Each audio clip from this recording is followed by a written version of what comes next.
Hey guys, how's it going? Kevin Cleary here with a knife video for you.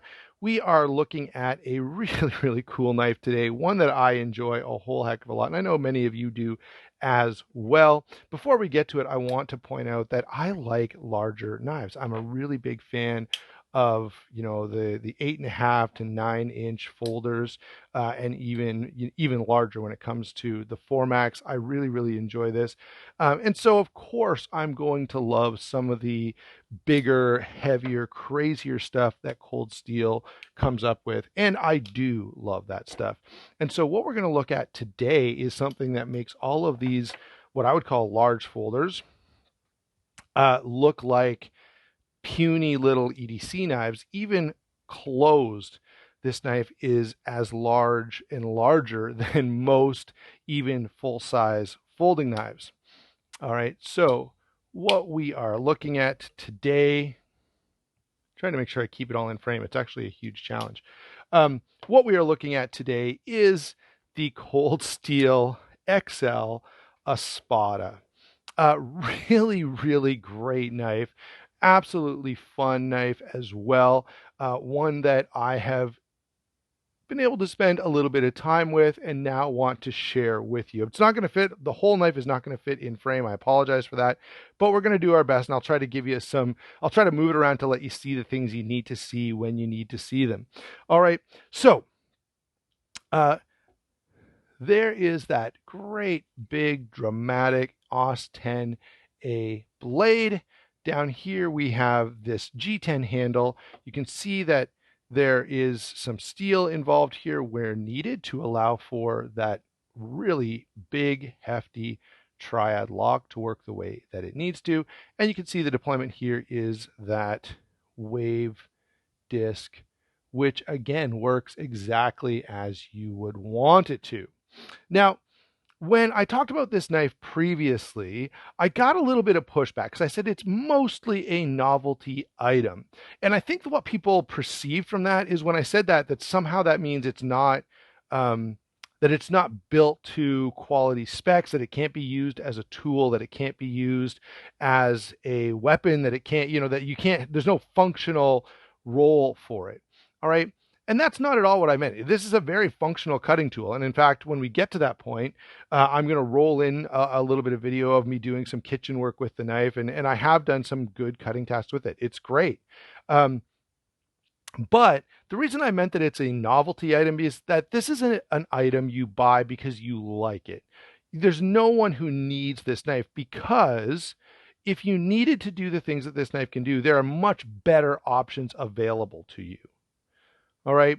And so, if you need a large knife for, I don't know, bushwhacking or something, a machete is going to do a way better job. If you need a blade of this length, like 7 inches long, then a fixed blade is going to be a better option for you. If you need a two-handed knife, again, a large fixed blade, a machete, something like that is going to be a better option. And finally, if you need a weapon, if this is a self-defense choice, again, a firearm is going to be much better, right? Then you just carry your firearm as a sidearm, and you carry a normal size folding knife to do your cutting tasks. All right. It's been said many times by people who have far more expertise than I do that a knife fight is not ever something you want to be in. There's no winner in a knife fight. One just dies later than the other. All right. And yes, I know I'm being a little bit dramatic. For those of you who are literalists out there, you want to pick it apart, that's fine. Have fun in the comments. So great knife, many practical uses, but it is not the most practical tool for those jobs. All right, that's what I'm saying when I talk about this being primarily a novelty.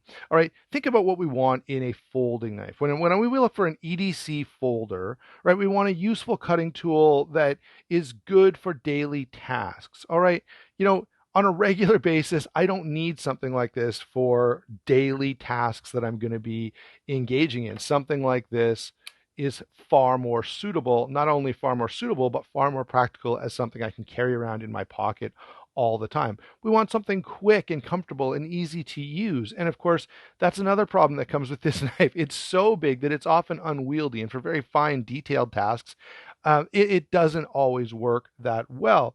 Further, we want something easy to carry and easy to deploy. So just let me give you a quick example here. There's the Para 2. I can deploy it this way. I can deploy it this way.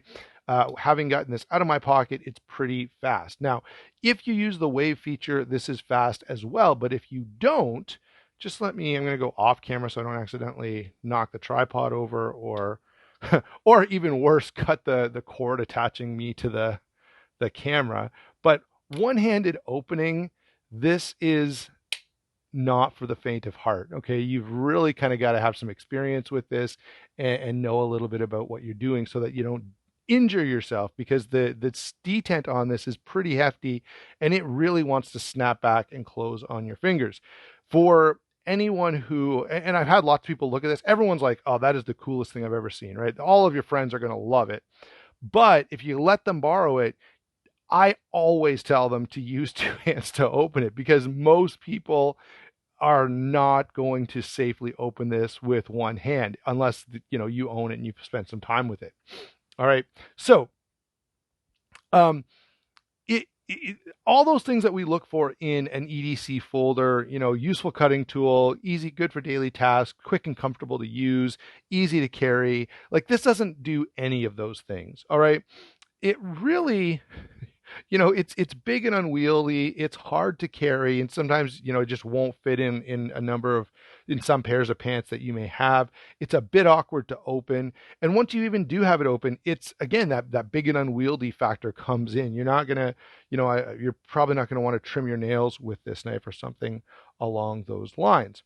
All right, so I do want to roll in a little bit of video. I did some kitchen cutting with this, and I did a bunch of cutting, but I didn't record most of it because I don't have time for that. But I did go out of my way to record a little bit of cutting in the kitchen, so I've got some footage to roll in so you can see that, look, when I say it's a practical cutting tool, it really is a practical cutting tool.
So now that you've seen that footage, all right, I think we can move on to, the fact that it's tough, it's reliable, it's grippy, the blade is good, the steel is good.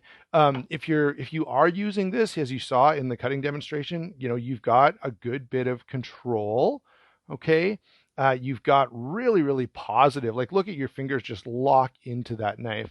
All right, and that does bring us to the one thing that that I know people are thinking when they see this knife. What about a defensive weapon, right? If I live in a really rough area, or I have to go, I don't know, pick up cash from somewhere, and I'm afraid of being robbed, and da da da da da. You should probably have a gun, okay? Um, One, you know, this thing can get you in as much trouble as it may get you out of. And remember, so in Canada, okay, you cannot legally carry a weapon, period. Right? If it's considered a weapon and you're going to use it for self-defense, it is illegal to carry. Right? Now, having said that, if I'm carrying this flashlight and I, need it because it's dark out and I want to be able to see things, but then I use it to um, defend myself in a bad situation, it's completely legal for me to defend myself. It's just not legal for me to have a tool purposely to do that with. Okay. Now, by the way, I just want to be clear. I don't agree with that law. That's the law in Canada. Now, outside of Canada, you also have to remember brandishing a weapon is a big deal, right? You can get in a lot of trouble for just showing someone that you have a weapon and being, implying some kind of a threat in that way. And that's not just in Canada. That's, many states in the US as well. Just showing that you have a weapon can get you in a lot of trouble. And so, pulling this out and thinking, well, I'm going to show someone not to mess with me is a bad idea, because you can end up having the police mess with you and put you in jail. Okay. So just, I want to throw all that out there because I know that discussion comes up surrounding this knife. All right. Now, having said all of that, and by the way, again, I'm not suggesting I agree with all those laws, but they are there.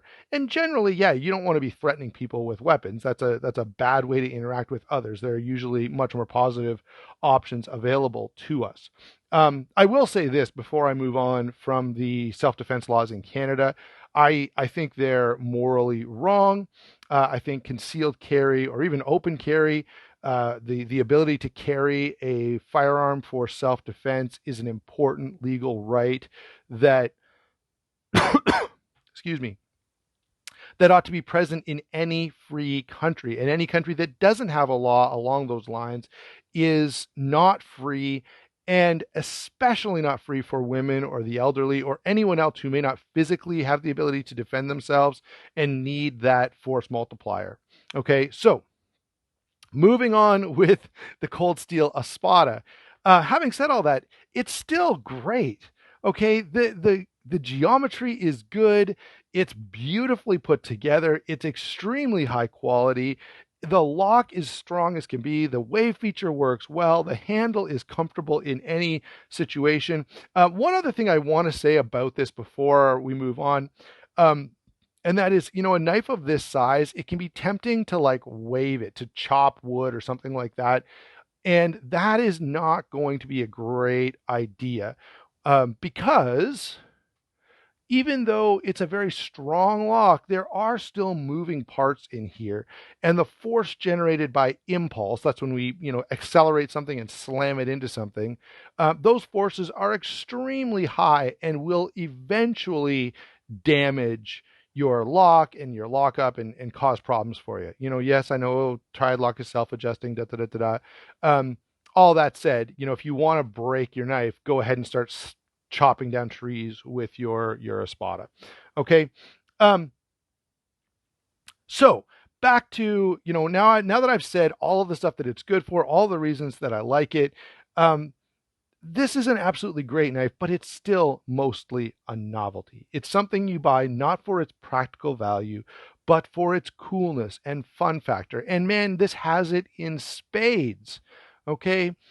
And in addition to being fun and cool, it is absolutely functional. I'm not saying it's not functional for a second. So if you're the kind of person who thinks you'd enjoy this knife, if you look at it and go, that is the greatest thing ever, what I'm here to mostly tell you is the quality is absolutely on point, and you should buy it without hesitation, confident that it'll do the jobs you need it to do. All right. But understanding that this is a luxury purchase. Okay. This is not something you're buying to meet a practical need. All right. Thanks a lot for watching. Don't forget to like and subscribe. If you disagree with me, I'd love to hear it down in the comments below. Also, don't forget to check out White Mountain Knives, DLT Trading, the other channel sponsors. Check that in the description box. I'll thank you in advance. It's a huge help to the channel. We'll talk to you soon.